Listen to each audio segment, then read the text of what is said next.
Information जे आहे do you know, तर ही आपण अगोदर रीड करू. की लक्षात ठेवायचं की एक किंवा त्यापेक्षा जास्त केमिकल रिॲक्शन्स जे आहेत हे केमिकल चेंज दरम्यान होऊ शकतात. म्हणजे केमिकल चेंजमध्ये फक्त एकच रिॲक्शन होते असं नाही, एक किंवा त्यापेक्षा जास्त केमिकल रिॲक्शन्स हे केमिकल चेंजच्या दरम्यान होऊ शकतात. आता काही केमिकल रिॲक्शन्स आहेत की त्या फास्टर स्पीडला होतात आणि काही अशा पण केमिकल रिॲक्शन्स आहे की ज्यांचं रिॲक्शनचा रेट हा लो असतो, अर्थातच ते स्लो स्पीडला घडून येतात. आता स्ट्रॉंग ऍसिड आणि स्ट्रॉंग बेस, जसं की हायड्रोक्लोरिक ऍसिड हा एक आपण स्ट्रॉंग ऍसिड घेतला आणि स्ट्रॉंग बेस सोडियम हायड्रॉक्साईड. तर हे जेव्हा रिॲक्ट होतात हे इन्स्टंटेनियसली रिॲक्ट होतात आणि आपल्याला माहित आहे की न्यूट्रलायझेशन रिॲक्शन न फॉलो केलं तर यापासून सोडियम क्लोराईड सारखा एक न्यूट्रल सॉल्ट आणि वॉटरचं फॉर्मेशन होतं. त्यानंतर आपल्या बॉडीमध्ये सुद्धा जे एन्झाईम्स आहेत हे डिफरंट प्रकारच्या केमिकल रिॲक्शन्स हे आपल्या बॉडीमध्ये सातत्याने चालू असतात आणि आपल्या बॉडीचं जे फिजिओलॉजिकल रिॲक्शन्स आहे तर याचं रेट इन्क्रीज करण्याचं काम हे एन्झाईम्स करत असतात. म्हणजे एन्झाईम्स या ठिकाणी कॅटलिस्टचं काम करत असतात.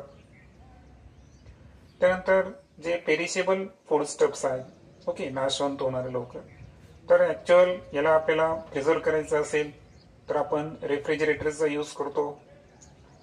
तर ऍक्च्युअल काय होतं की जो डिकम्पोजिशनचा रेट आहे फूड स्टफचा तर हा या ठिकाणी लो टेम्परेचरमुळे हा रेट कमी होऊन जातो आणि त्याच्यामुळे डिकम्पोजिशन हे रॅपिडली होत नाही आणि त्यामुळे जे फ्रेशनेस आहे ते सुद्धा मेंटेन केलं जातं.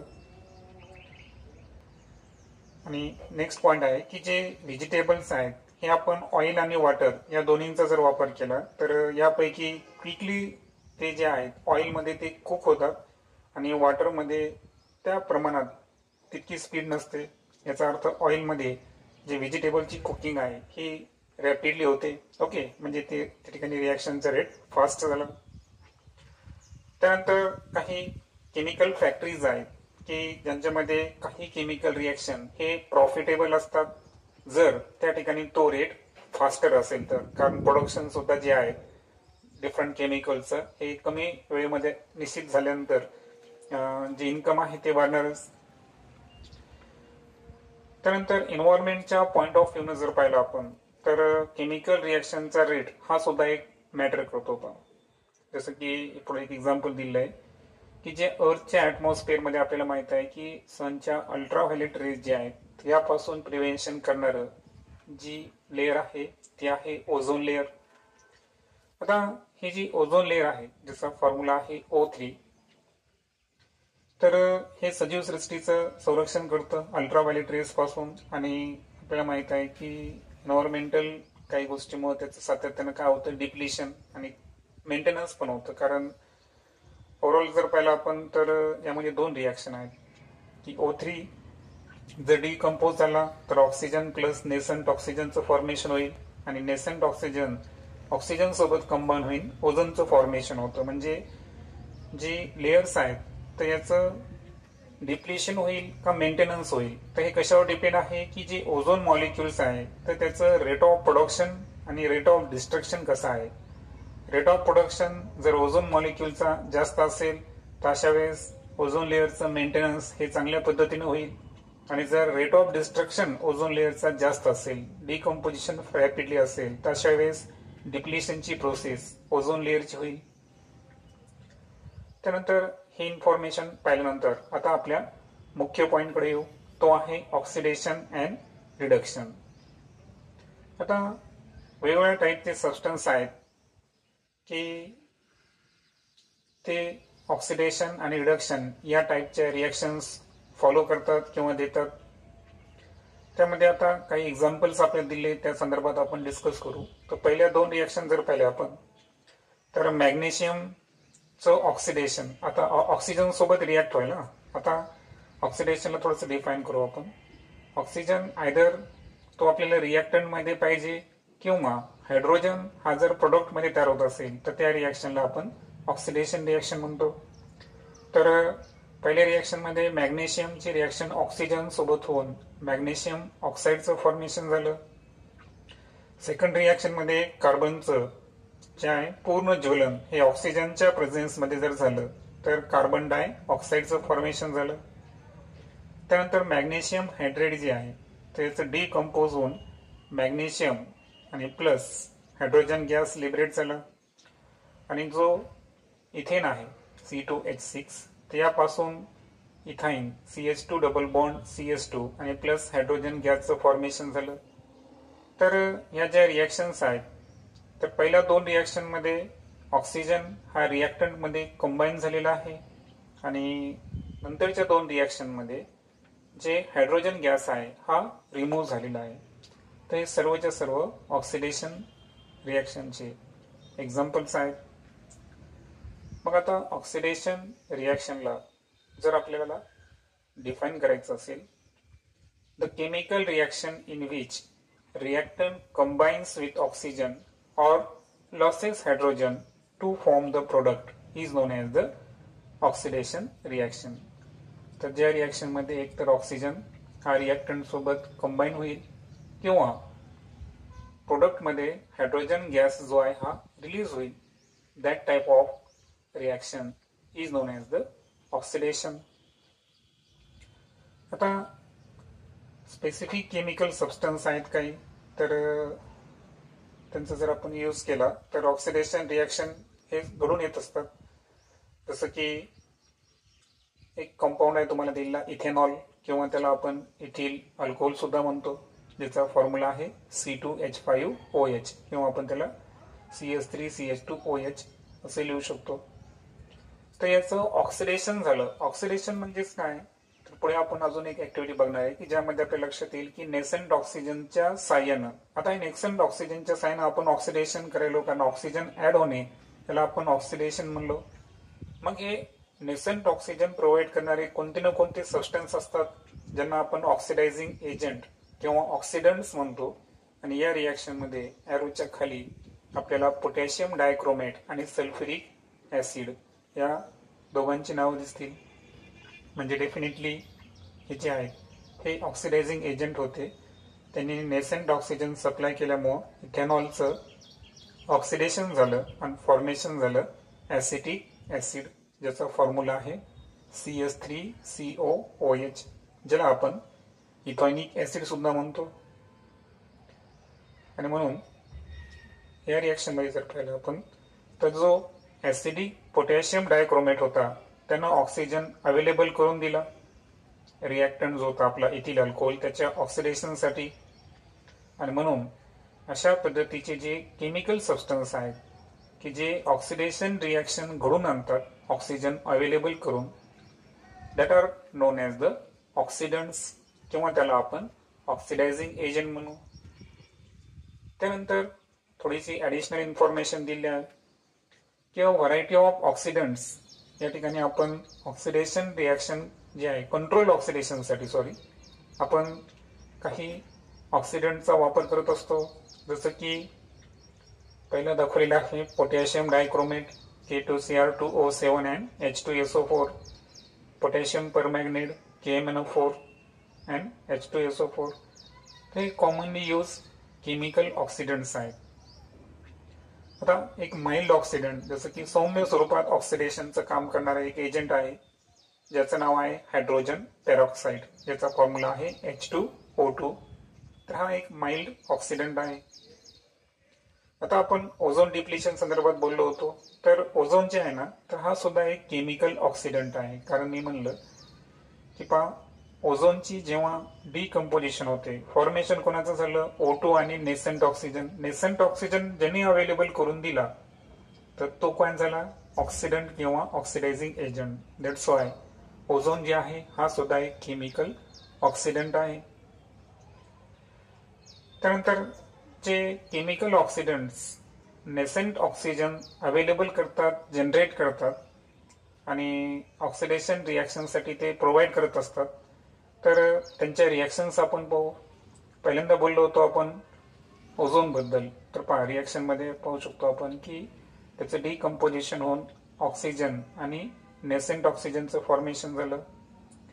दुसरा आपण माइल्ड ऑक्सिडंट डिस्कस केला होता, हायड्रोजन पेरॉक्साईड, ज्यानं H2O फॉर्मेशन केलं आणि अलॉंग विथ नेसेंट ऑक्सिजनचं त्या ठिकाणी फॉर्मेशन झालं.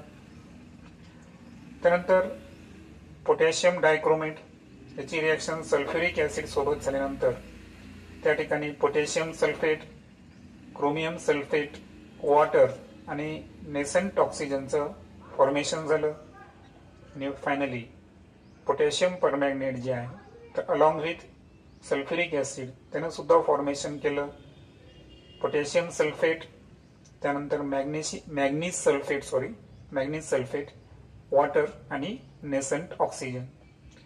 नेट गन जर पाहिलं आपण तर ओझोन आणि हायड्रोजन पेरॉक्साईड हे सिंगल नेसेंट ऑक्सिजन प्रोव्हाइड करतात रिॲक्शन दरम्यान.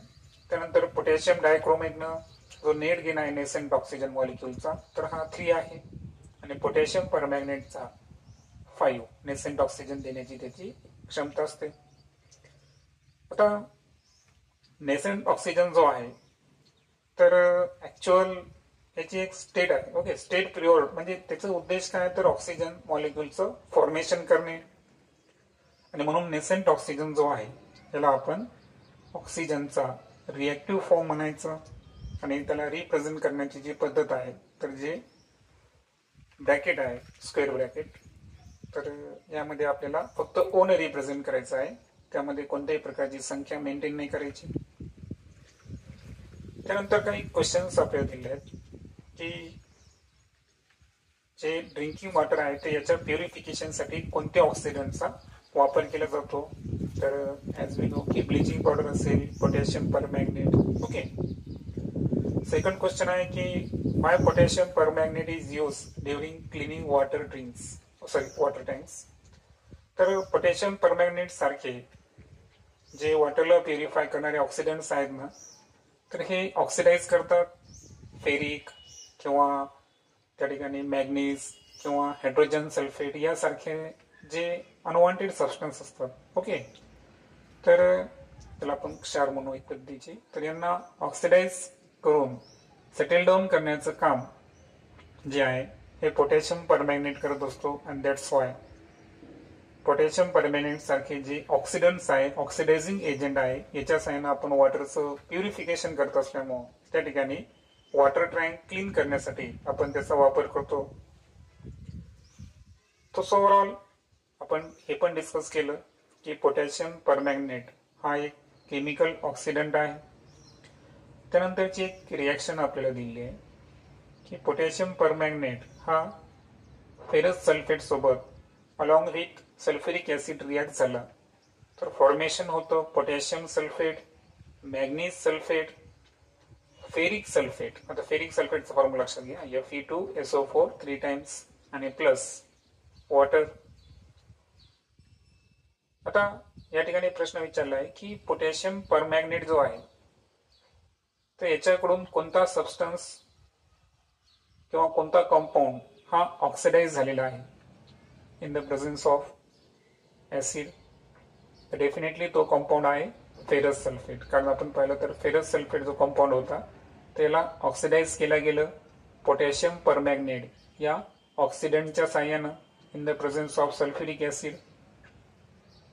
आता हे होत असताना झालं काय की जो कंपाऊंड फेरस सल्फेट होता तर त्याचं ट्रान्सफॉर्मेशन हे फेरिक सल्फेटमध्ये झालं. आणि हे जे कन्व्हर्जन आहे तर हे कन्व्हर्जन सुद्धा एक प्रकारची ऑक्सिडेशन रिॲक्शन आहे. आणि याला जर आपल्याला रिप्रेझेंट करायचं असेल तर ferrous sulphate to ferric sulphate अशी ही रिॲक्शन आहे. आता यामध्ये आपण आयनिक रिॲक्शन काय आहे ती समजून घेऊ. आता मी शब्द काय वापरला, फेरस सल्फेट आणि फेरिक सल्फेट. फेरस म्हणलं की Fe2+ ऑक्सिडेशन स्टेट +2 असणारा तो कॅटायन आहे.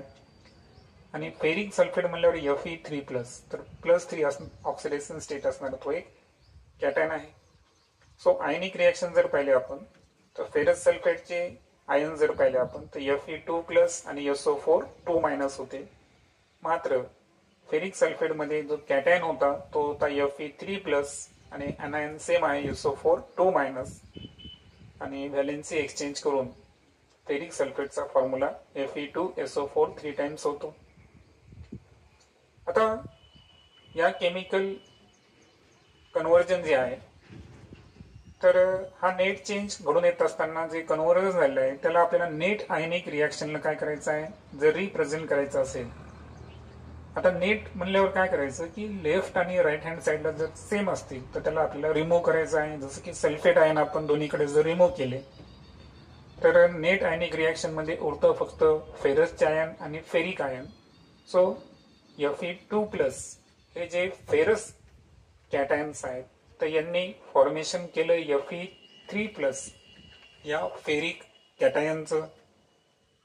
सो ही असेल नेट आयनिक रिॲक्शन. आता ही जी नेट आयनिक रिॲक्शन आहे तर ही काय रिप्रेझेंट करते, ऑक्सिडेशन. कारण ऍक्च्युअल ऑक्सिडेशन कोणाचं झालं, फेरस सल्फेटचं झालं, पण त्याच्यातही फेरसचं झालं. फेरसचं रूपांतर फेरिक मध्ये कशामुळे झालं, ऑक्सिडेशन प्रोसेसमुळे. आता हे होत असताना हे ऑक्सिडेशन एजंट कोण होता आपला, पोटॅशियम परमॅंगनेट KMnO4. आता जेव्हा फेरिक आयन जो आहे तर याचं फेरस आयन पासून फॉर्मेशन झालं तर त्यामागचा जो नेट पॉझिटिव्ह चार्ज आहे हा +2 वरून +3 पर्यंत गेला. याचा अर्थ 1 युनिटने पॉझिटिव्ह चार्ज हा इन्क्रीज झालेला आहे. याचाच अर्थ असा आहे की आपल्याला माहित आहे की एक पॉझिटिव्ह चार्ज केव्हा वाढतो, जर एक इलेक्ट्रॉनचा व्हॅलेन्स सेल मधून जर लॉस होत असेल तर तितका प्रोटॉनची संख्या तीच राहते, मात्र इलेक्ट्रॉनची संख्या 1 ने कमी होते. आणि दॅट्स वाय जे फेरस आयन आहे त्यानं या रिॲक्शनच्या दरम्यान इलेक्ट्रॉनचा लॉस केला. आता तुम्ही म्हणताल की या रिॲक्शन मध्ये तो ऑक्सिजन पण ऍड झाला नाही, हायड्रोजन पण रिमूव्ह झाला नाही. मग ही रिॲक्शन ऑक्सिडेशन रिॲक्शन कशी आहे, तर लक्षात ठेवायचं की फेरस आयननं इलेक्ट्रॉनचा लॉस करून फेरिक आयनचं फॉर्मेशन केलं. Fe2+ वरून तो Fe3+ वर गेला. यावरून ऑक्सिडेशनची जी अनदर डेफिनेशन तयार होईल, तिसरी डेफिनेशन म्हणून आपण. पहिली definition oxygen gain, second definition hydrogen loss, आणि तिसरी डेफिनेशन म्हणजे एक किंवा त्यापेक्षा जास्त इलेक्ट्रॉनचा जर लॉस होत असेल तर याला सुद्धा आपल्याला काय म्हणायचं आहे, ऑक्सिडेशन म्हणायचं आहे.